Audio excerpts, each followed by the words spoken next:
And welcome. Raise your inner game today. I'm David Levin. This is our Friday episode, so we're talking about the inner game of life. Tuesdays are for the mental game of sports and competition. Fridays are for the rest of our lives. So how are you feeling this week? I am dragging a little bit, to be honest. Partly the weather, as always. Sort of whiplash this week with the temperatures and more to come. Single-digit highs earlier this week. That's cold. Going to hit 40 this weekend and then back down to a high of -1 on Tuesday. Even colder. I will say the snow hasn't been bad this year so far. I think I've only used our snowblower once this year. Knock on wood. Certainly more to come. I think March is typically the biggest snow month. Anyway, just dragging a little bit. Tired. Been up a little late. That cascades throughout the day, right? Taking naps lately. Wasn't doing that for a while. It's funny how things go in waves. Nothing particular I've been doing different. Just stronger some periods than others. Anyway, lots to talk about this week. The ceasefire in Gaza, hopefully. Biden's oligarch warnings in his farewell speech. A fun new crazy of the week. Wanting things you see others have. Some tax time thoughts. Our challenge of the week. And a special report on life with an electric car. All right, we'll start with ups and downs. So what gave me a lift this week and what things were pulling me down? The first up was going bowling with my daughter. It was a gift from her for my birthday, and it was super fun. I was into bowling when I was a kid. It was a big deal on TV, which seems crazy now. But I totally remember big bowling championships on Wide World of Sports. That's hilarious. Anyway, we went bowling, just the two of us. She paid. That was fun. I won. Also fun. But the craziest thing, we're just getting started, and all of a sudden there's this little kid in the lane next to us. He's bringing down some balls, like 1, 2, 3, putting them in the rack. Like I thought maybe his family was coming to bowl and he was just getting everyone's balls ready, Very excited. Looked to be maybe 8 years old, small, just a little peanut of a kid with a lot of energy. But the next thing I know, he starts bowling by himself. He picks up the ball, and I swear the ball weighs as much as he does. And he flings it sort of two-handed with this wicked spin on it. It's heading straight for the gutter, but there's so much spin. It stops, hangs there, comes back, hits a perfect strike. And he continues like that for the whole time we're there, ball after ball, game after game. And he has great control. He's picking up spares, splits. He can spin both directions, left and right. Francis and I are just completely blown away by this amazing thing we're witnessing. We never did see for sure if he had parents there. I thought I saw one guy who might be his dad watching. We have no idea what was going on. But this kid was an absolute prodigy, just a freak of nature. I mean that in the best way. It was funny, too. Another family came a little later with 2 boys, one probably older than this kid was. And they were doing exactly what you'd expect to see with kids that age. They had the bumpers up along the gutters. The younger one was using that rack maybe you've seen that little kids can use to aim the ball and shoot it down the lane. But that just reinforced the insanity of what this kid was doing. We are totally convinced we're going to hear about this kid in the news or somewhere at some point. It was just mind-blowing and super fun for both of us. For my downs, my cramping issues are still going. It's sort of a bummer. I mean, it's a real bummer. But I talked about those last week already, so nothing really new to report there. I bought a new electric scooter a couple weeks ago, like a Vespa-style scooter. That's an up for sure. It's super cool, though it is too cold to drive it right now, so I can't give you a good report.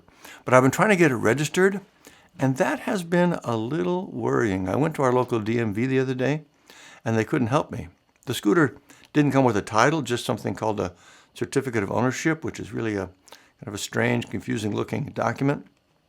They didn't know what to do with it. They even talked like maybe it would end up not being street legal in Wisconsin. I don't think that'll be true, hopefully. So then I tried to call the state office, and phones weren't working. I couldn't get through to them, at least for that day. I'll have to try that again sometime. So now there's this worry hanging over it. It's shipped directly from California. It's not the kind of thing you can return to the dealer. I'm sure it'll end up fine, but I'm not 100% sure. And that would be just a major bummer if I literally wasn't allowed to drive my beautiful new scooter. Anyway, again, not very likely, but it's a concern. But of course, the big one is the constant one, which is the worry about what's going to start on January 20th. The early things they're doing, the confirmation hearings, it's pretty clear what's coming. And that's just a constant layer of worry and stress over everything. I'm sure you feel the same way. And I'm also sure we will find our way through it, right? That's what we do. All right, those are my ups and downs this week. Next up, top stories. The big story this week is the potential ceasefire in Gaza. I'm writing this on Thursday morning, January 16th. Things are moving quickly, so this could easily be old and incorrect by the time you hear it. But on the one hand, this has to be good news, right, for people in the area, assuming it actually takes effect. I mean, obviously, this has been so unimaginably horrible for the people in Gaza. At the same time, it's also a complicated question, to say the least. I am personally not sure a ceasefire with Hamas is possible long term. I don't know how you feel good about leaving them in place when you know they will regroup and attack again as soon as possible. But I guess you have to hope things can get better. Interesting to hear Trump trying to take credit for this, take credit, claim credit, when he's not the president yet. And any ceasefire that does happen will have been negotiated for weeks and months, long before he had anything to do with it, right? But of course, that doesn't matter. He'll take credit for everything good and deny responsibility for anything bad every time. It's been the pattern we've seen from the beginning. I'm sure we'll get plenty more examples of it over the next 4 years. I mean, it really is his entire psychological profile. I'm great. I'm a genius. Never mind evidence to the contrary. Everything good is because of me. Everything bad is someone else's fault. That's how he sees the world. He's a malignant narcissist, and that's how they think. Speaking of terrible leaders, Benjamin Netanyahu, Trump's good buddy, announced kind of last minute that Hamas had rejected parts of the agreement and things might not happen after all. Again, things are moving fast. I hope I'm wrong about this, but I would not doubt for 1 second that Trump asked him to slow things down so the deal could become official after the inauguration. I would hate to think that was true, but I would not put it past him. It would not be a huge surprise given what we know about these guys. Anyway, we will hope for the best for the people of Gaza. Another item got my attention this week is the GOP seriously proposing putting conditions on aid to the California fire victims. I don't even have words for how disgusting and hypocritical this is. When has anyone, before Donald Trump came along, done anything but offer full, unquestioned support to people after a natural disaster? Every president of both parties, of course, it's just a given that they would offer as much support as possible, right? But not anymore, apparently. And it's not just Trump either. It really is the whole GOP, Speaker of the House, senators, representatives. It just absolutely blows my mind how cruel and stupid and awful this is. But that is the GOP today. Speaking of GOP awfulness, I was also struck with Joe Biden's message in his farewell address, warning about the U.S. becoming an oligarchy. Here's some of what he said.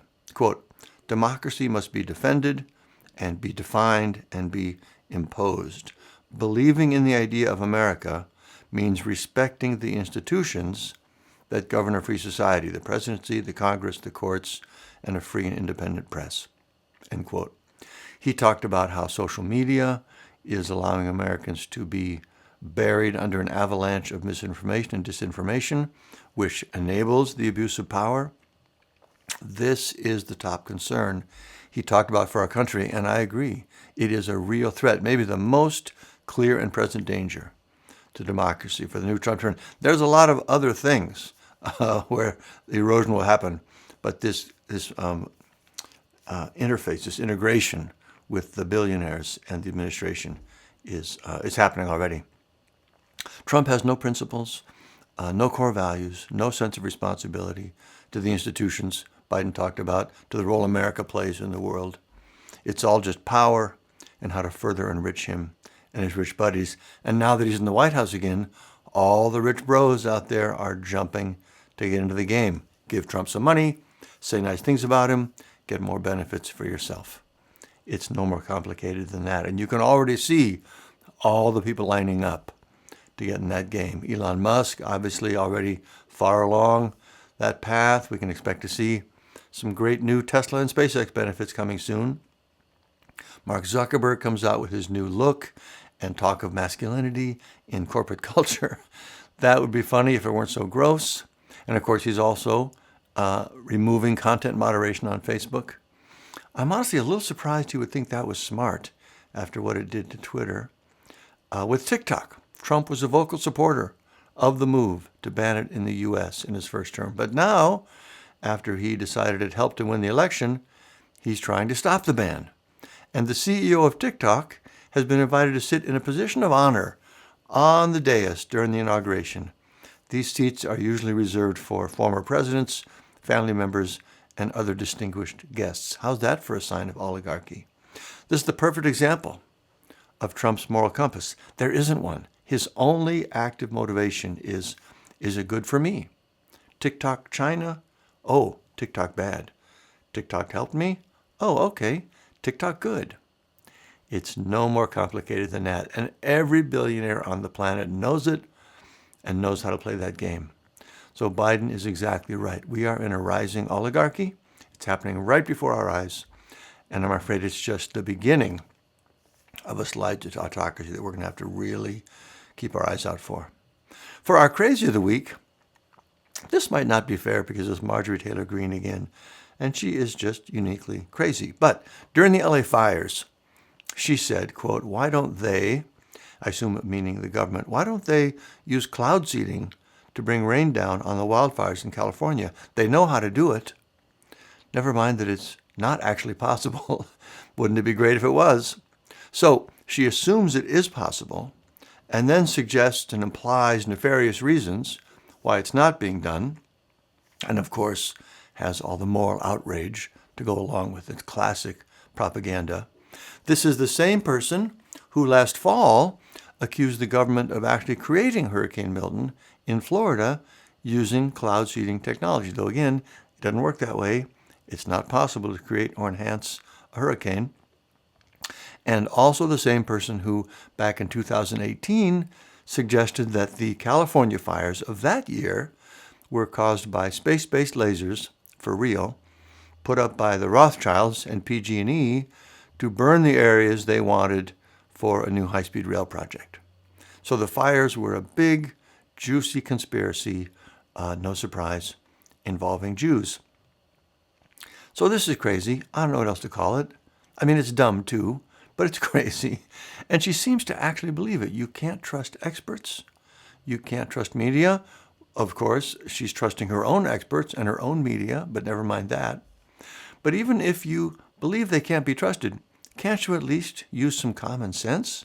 Does it really make sense that there's a conspiracy to create natural disasters, to exert control over people? Anyway, she's nuts, and it's funny. But it's also not, because she's in a position of power.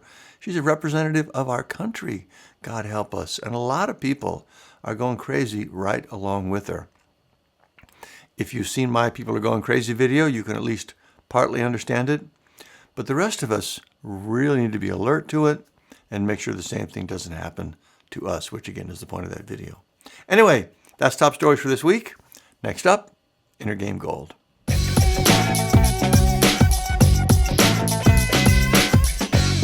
Last week we talked about the idea that stories are poison, that we're so naturally drawn to stories that we have to be especially on the lookout to keep them from pulling us off where we don't want to go. Like, for example, thinking the earth is flat or Jewish space lasers are causing forest fires. This week, I want to talk again about the idea that you can't want part of someone's life without wanting all of it. I've been watching another sports documentary on Netflix. This one's called Starting Five. It's about the NBA. I think I mentioned that earlier. But as I'm watching, there are many scenes with these players flying on private jets. They are rich people, of course. They can afford it. They travel constantly. You can see it making sense logistically. I'm sure it does. You see the same thing with pro golfers, tennis players. Taylor Swift is known for flying private. But every time I see it, I swoon a little bit. I love airplanes. I have my pilot's license. I haven't flown for years, almost decades, really. I go to the big air show in Oshkosh, Wisconsin when I can. I mean, I just love it. And flying on a private jet like that is a dream of mine that I also am pretty sure I'm never going to experience. In part because literally every other member of my family is basically grossed out by the whole idea. They just see it as totally wasteful and decadent. Also because we would never be able to justify spending that kind of money. It's insanely expensive to fly private. Nevertheless, I love seeing it and catch myself thinking, oh, if only we could afford to do that, how great it would be to have that life. But just last night, I noticed myself thinking that, and then I remembered, wait, they're professional athletes, right? Traveling all the time, away from their family and home, exhausted, injuries, insane pressure to perform all the time, the criticism. I would hate that life, like everything about it. So that brings me back to the idea. You can't want part of someone's life, like flying around in private jets, without wanting all of their life.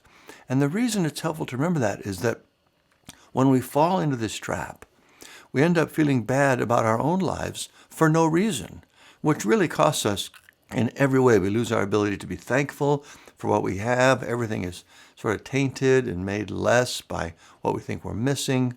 We think we failed, we're not worthy, life isn't fair, and so on. It's just this big negative force and weight in our minds that, again, is not based in reality. Now, it's okay to not be satisfied with your life if it's for realistic reasons. That's a good motivator to make a positive change. But if it's based on a made-up, artificial picture, that's super unhelpful and unhealthy for you and everyone in your life.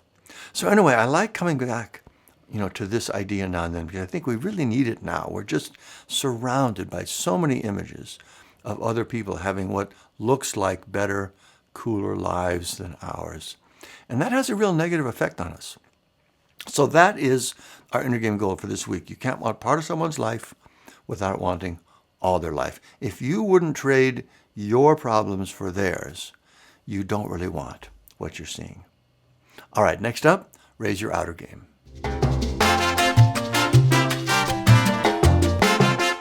This week, it's tax prep time. Not a happy time for anyone, I don't imagine. I really resist doing the work for that, even though the reality is it never actually takes me that long. I still dread it for some reason and put it off. Hopefully I'll be better this year. But it is time to get ready.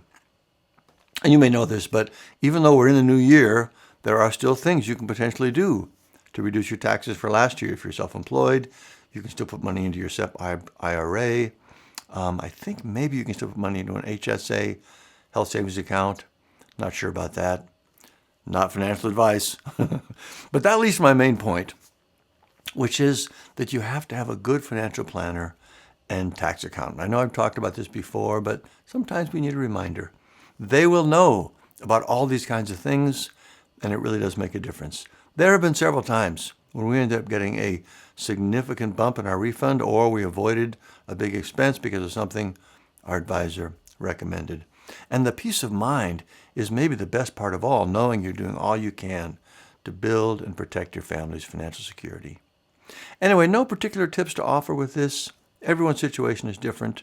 And right now might not be the best time to take action on it. It might make more sense as a goal for 2025. Everybody's pretty busy right now. But at some point, sooner than later, do make sure you have good people that you like and trust and who can help you make good financial decisions for you and your family. All right, next up, our challenge of the week.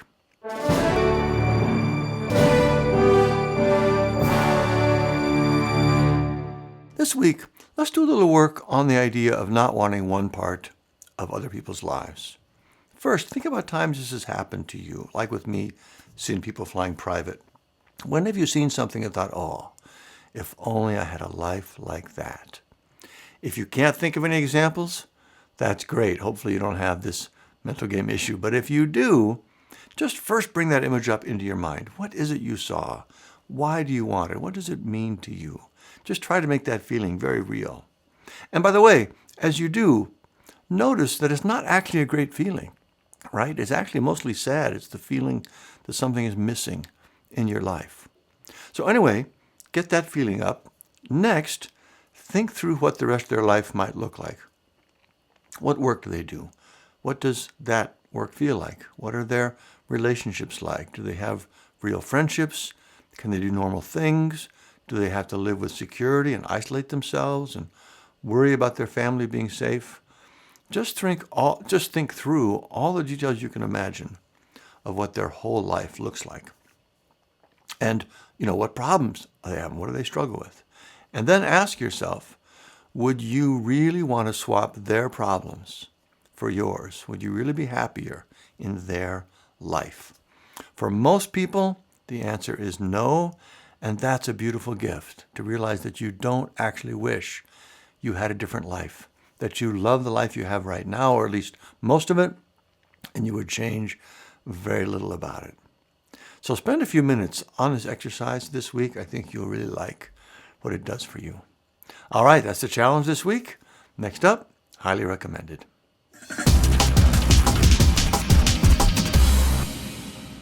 I've started a new book. Actually, the one I sort of started before I got sidetracked by the Sam Harris book.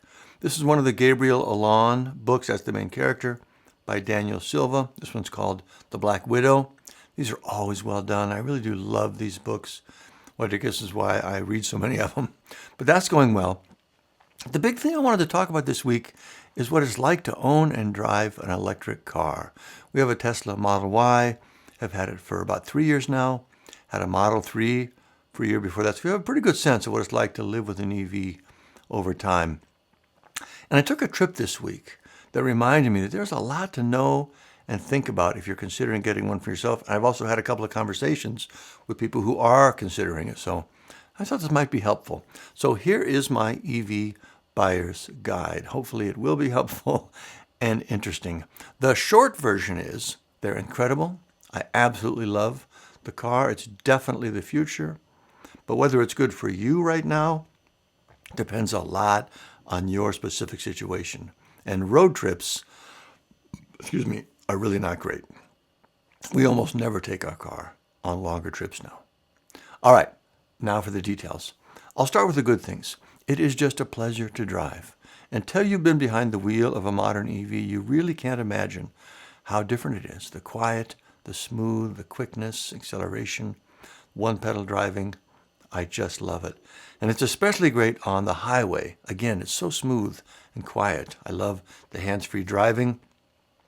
I arrive at a destination in this car noticeably less fatigued than in our normal SUV. The experience really is that different. It also feels safer. It's heavy and solid, very responsive, very comfortable interior. Driving on two-lane highways is the best because you can pass so quickly and safely. Another benefit is lower cost of ownership. No gas, no oil changes, no muffler to wear out. The brakes basically last forever. There's really no regular maintenance beyond rotating tires and filling wiper fluid. They do burn through tires faster, like maybe twice as fast. That's for real. Also, many states have a pretty big EV surcharge to offset not paying gas tax to support the roads and all that. But still, it is definitely cheaper to own and operate than a gas car. And of course, I haven't even mentioned the benefits of using renewable energy. That's another big plus. I should also say that we are in about the best situation you could be to make an EV work. We have a big garage. We can park it indoors and charge it at home.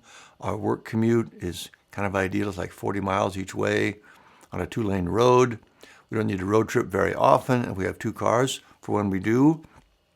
We also have solar panels on our garage, so the car is basically 100% green energy. It really is kind of the perfect scenario for making the most out of these. If any of those things were not true, the benefits, obviously reduce. On the other hand, one thing that hurts our situation, making it ideal for us, is that we're 2 hours from the nearest service center. That's been a real problem more than once. If I were shopping for an EV now in our little town, I would probably get a Ford or Chevy, so I had a dealer available for service. In a city, Tesla is still probably the better choice. Again, depending on your situation. On that, though, I also want to say, for me, Elon Musk has become a big negative. I was a huge fan of his 4 years ago, but that has completely turned around. I'm actually embarrassed now to think that someone would see us in the car and see it as an endorsement of him. I was talking to someone else recently about that, thinking about getting a car. They're in the market. They don't want to put money in Elon's pocket, which I totally get. One idea there would be to buy a used Tesla. So none of the money goes to him, and prices are getting better on used EVs all over, from what I've heard. So that's a bit of a factor not having a service center, but 99%, I love it. The only problem is the road trips. And by the way, no one is anywhere near as good with this problem as Tesla. Their charging network is amazing. Nothing else like it. So the road trip issue, I expect, is even worse for every other manufacturer. But here are the details of my recent trip to Minneapolis to give you an idea of what these are like. So I needed to make a round trip up and back in one day. Officially, it's 200 miles each way. The range of the Model Y New is, I think, like 330 miles now. So normally I could charge it to full and get there pretty easily. And if I wasn't going round trip in a day and I had a place to charge it overnight, that would be great. No problem at all. But here's the problem. First, it's winter, and it was really cold this week. Our car, at 3 years old now, maximum range is now 280 miles versus 330 when it was new. They lose about 15% of range with age. Also, in these temps and at highway speeds, the range drops about in half. So that 285 total is maybe 150 at best. Literally not possible to get the whole way to Minneapolis nonstop. But that's fine. There's a charger in Rochester, a little over halfway, like 103 miles. But on this day, that was a stretch. I got there with about 10% of range left, which is fine, but it makes me a little nervous, especially since the information you're getting on the display isn't consistent. When you tell it where you're going, it tells you how much range you'll have left when you arrive. That's great, but that number keeps moving. When I left home, it said 70%. I'm fine with that. Within half an hour, it said 12%. At that rate, I spent a lot of the trip worried I literally wasn't going to make it. That's super stressful. And that's one of my biggest complaints. You end up spending way too much time thinking about your range. The estimate ended up coming back over time, which is weird. Again, I made it to Rochester just fine, but that's a big stress that is simply not there with the gas car. Next, I get to Rochester. The charging station is completely full. I have to wait in line to even start charging. I've never seen that before. Interesting, too, that it wasn't all Teslas this time. I've also never seen that before. It's great that they're opening up their chargers to other companies' cars, but it means more and more chargers are going to be full now. Also, in the winter, cars charge more slowly. So on this one trip, what would have been a 7-hour round trip in our gas car took 9 hours instead. 2 extra hours just on this one trip. I had to charge again in Minneapolis after another wait, and then again in Rochester on the way home, and that stop took 45 minutes. Longest stop I've ever had to make. So that's why road trips are a bummer. It takes noticeably longer, it's unpredictable, and it's a lot more stressful watching the range all the time. So for us now, we just don't take that Tesla anymore unless we can make it all the way without charging and have a destination charger at the other end. In summer, it's better. If it's at lower speeds, it's better. But that's part of the mental stress factor. Your range changes constantly with wind, temperature, and speed, and the car is not super great at predicting how far you can go. And I assume this is the same for EVs in general. It's not just a Tesla problem. So again, you spend way too much time worried about your range when there's basically none of that in a gas car. This trip, I could have gone up and back, not stopped once, never given it a thought. So back to the initial premise. If you don't do road trips, if you live in a warmer climate, if you have family or friends with a destination charger, if you don't mind things taking longer for the other benefits, it might be great. But if it's your only car, you have to do road trips fairly regularly, you live up north, and you have to rely on charging stations, I would really think about a hybrid instead. One more point. people will say, well, I'll just wait until there's one that, has more range, like 400 or 500 miles.